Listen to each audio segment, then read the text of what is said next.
માતાના આઠમના દિવસે અંત્રોલી પ્રાથમિક શાળામાં યજ્ઞ તથા નવરાત્રિનું આયોજન થયું.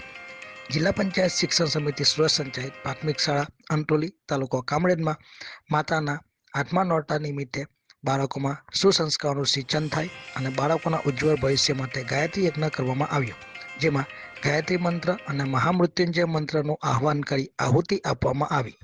આ યજ્ઞમાં ખરાબ વસ્તુનો ત્યાગ અને સારી વસ્તુ અપનાવવાનો સંકલ્પ કરવામાં આવ્યો. આ સંપૂર્ણ યજ્ઞ આચાર્ય શ્રી હેતલબેનના યોગ ગુરુ તથા સોમનાથ યુનિવર્સિટીના સંસ્કૃતવિદ શ્રી જાતવેદ આર્યાજી દ્વારા મંત્રોચ્ચાર અને તેઓના સાનિધ્યમાં પૂર્ણ કરવામાં આવ્યું.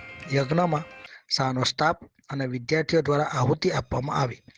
માના આઠમા નોરતા નિમિત્તે શાળામાં નવરાત્રિનું આયોજન કરવામાં આવ્યું હતું, જેમાં શાળાના તમામ બાળકો અને શિક્ષકો દ્વારા ગરબાની રમઝટ સાથે માની આરાધના કરવામાં આવી, એમ મહેશભાઈ હિરપરાણી અખબારી જણાવેલ હતું.